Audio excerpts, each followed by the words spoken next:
চালতার আচারের চেয়েও এই স্বৈরাচারের স্বাদ মজা বেশি। যে নামও এরশাদ না, নাম হচ্ছে এর স্বাদ। তো এর এত স্বাদ, এই স্বাদ মাঝে মধ্যে আওয়ামী লীগ নিতে চায়, ওনাকে সাথে নিয়ে নেয়। আবার এর এতই স্বাদ মাঝে মধ্যে বিএনপি ডেকে এনে 4 দলীয় জোট করে। আওয়ামী লীগ নেতৃত্ব থেকে বলা হয়েছিল যে ডেমোক্রেসিকে একটু হেলদি করতে গেলে এইসব আচার লাগে। বিএনপিকেও যখন বলা হয়েছিল যে আপনারা এই স্বৈরাচার রাজাকার নিয়ে আসছেন কেন, বলো যে না, ওই এর চেয়ে বড় স্বৈরাচার শেখ হাসিনা, ওটারে হটাতে গেলে এটারে লাগে।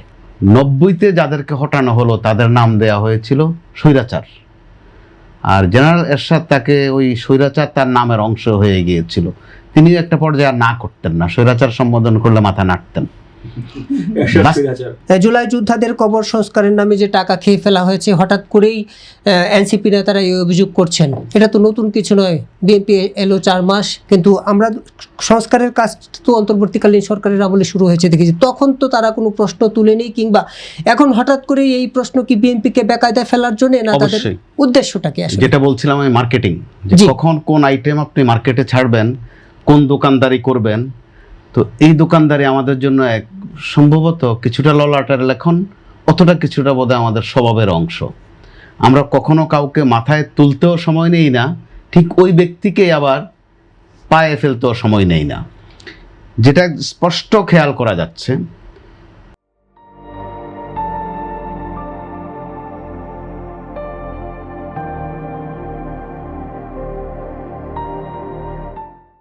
'90-তে যাদেরকে হটানো হলো তাদের নাম দেয়া হয়েছিল স্বৈরাচার, আর জেনারেল এরশাদ তাকে ওই স্বৈরাচার তার নামের অংশ হয়ে গিয়েছিল। তিনি একটা পর্যায়ে আর না করতেন না, স্বৈরাচার সম্বোধন করলে মাথা নাড়তেন। হ্যাঁ, আমি একদিন ওনার ইন্টারভিউ করার সময় বলেছিলাম যে আপনাকে স্বৈরাচার বলা হয়, সেটা একটু ব্যাখ্যা যদি জাতির কাছে দিয়ে যেতেন, মানুষ খুব খুশি হতো। তো জি বলুন। বাস্তবে দেখা গেল এরশাদের দলের প্রয়াত একজন নেতা একদিন একটা অনুষ্ঠানে বলেছিলেন যে আমের আচার অথবা চালতার আচারের চেয়েও এই স্বৈরাচারের স্বাদ মজা বেশি। কিভাবে? যে নামও এরশাদ না, নাম হচ্ছে এর স্বাদ, অর্থাৎ এর স্বাদ, এরশাদ না। কি এটা ব্যাখ্যা হচ্ছে যে ওনাকে জাতীয় পার্টি বলতেই স্বৈরাচার, আর উনিও স্বৈরাচার। তো এর এত স্বাদ, এই স্বাদ মাঝে মধ্যে আওয়ামী লীগ নিতে চায়, ওনাকে সাথে নিয়ে নেয়।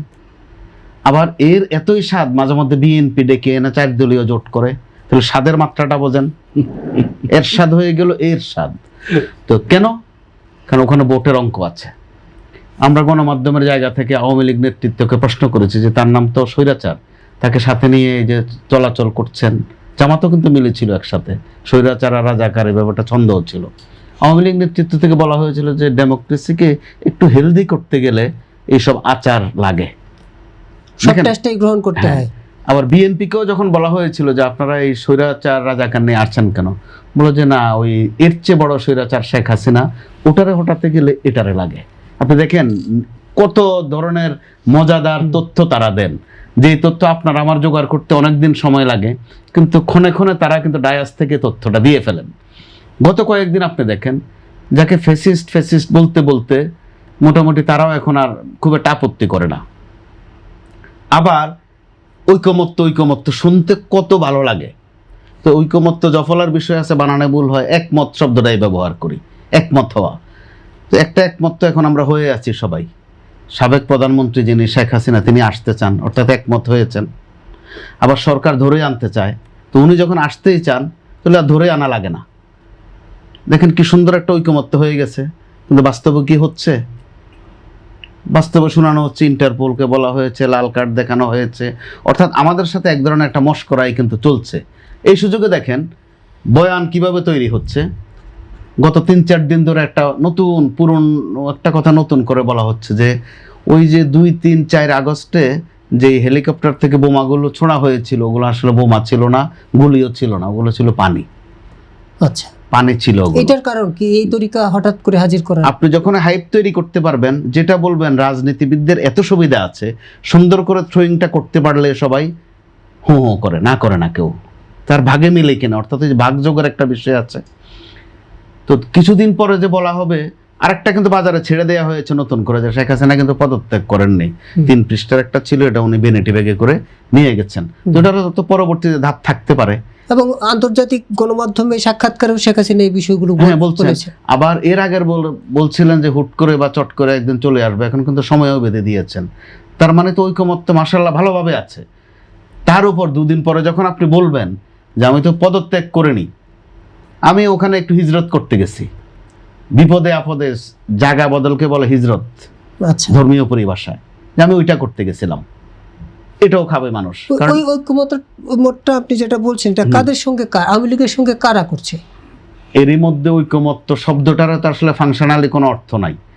কার মতের সাথে কার মত মিললে একমত হয়, আপনার সাথে আমি মিললে হবে না, আমার সাথে আপনারও মিলার বিষয় আছে কিছু। তো খুব অল্প ভবিষ্যতেই, সামান্য ভবিষ্যতেই আমরা হয়তো দেখব যে আওয়ামী লীগের সাথে কারো কারো ওবায়দুল কাদেরের বাসায় তলে তলে একমত হয়ে আছে কিনা, অথবা জামাতের সাথে আছে কিনা, বা এই বিএনপির সাথে আবার আওয়ামী লীগের হয় কিনা, এগুলো দেখে কিন্তু আমরা অভ্যস্ত ভাই। এখানে এগুলো তাত্ত্বিক বিষয় না, প্র্যাকটিক্যাল বিষয়। শেখ হাসিনা আর এরশাদের মধ্যে যখন সমঝোতা হলো, কি মন্ত্র দেওয়া হয়েছিল? সবাই বলেছিল জয় বাংলা, কি যে ভাই বোনের সম্পর্ক। উনি তো পল্টন ময়দানের জনসমাবেশেই বললেন আজ হ্যাঁ। থেকে আমি শৃঙ্খল মুক্ত, হ্যাঁ। আজকে থেকে আমরা ভাই বোন। ভাই বোন এক হয়ে গেলাম। তো কে কখন ভাই বোন হয়ে যান, কে কখন দেবর ভাবি হয়ে যান, কার সাথে কে যান, এগুলো আমাদের কিন্তু মোটামুটি দেখা আছে। যে কারণে তারা হয়তো বা রাজনীতিবিদরা এই জনগণকে নিয়েও একটা মশকরা বা তামাশা করেন। আপনি সংসদের দিকে তাকান, দুদিন পরে যখন আমি আপনি তথ্য দাঁড় করাবো যে সংসদে এক একটা তামাশা বাবদ কত খরচ হয়েছিল, আপনার শাড়ি নিয়ে আলাপ, হিজাব নিয়ে আলাপ, দাঁড়ি নিয়ে আলাপ, মাঝে দিয়ে কয়েকদিন দেখলাম আবার কোরআন তেলাওয়াত নিয়ে একটা কম্পিটিশন, কারটা বেশি সুন্দর হয়। আবার মুতা বিবাহ নিয়ে ও মুতা বিবাহ, কত খরচ হয়েছিল মুতা বিবাহ। আপনি কি কি শব্দ আনেন, খরচটা কার? পর্দাও চাওয়া হয়, পর্দাও চাওয়া হয়। তো এগুলো করতে গিয়ে যে মস্করাটা করছেন, এটা কিন্তু একদিকে জুলাই চেতনার সাথে যায় না। বিগত সরকারটি অর্থাৎ শেখ হাসিনার সরকার আমলে আপনি খেয়াল করে দেখুন, শেখ হাসিনা কিন্তু পরিশ্রম বাংলার দেশে কম করেননি। খুব বেশি কিন্তু গোলমাল পেকেছিল এই মুখ দোষে।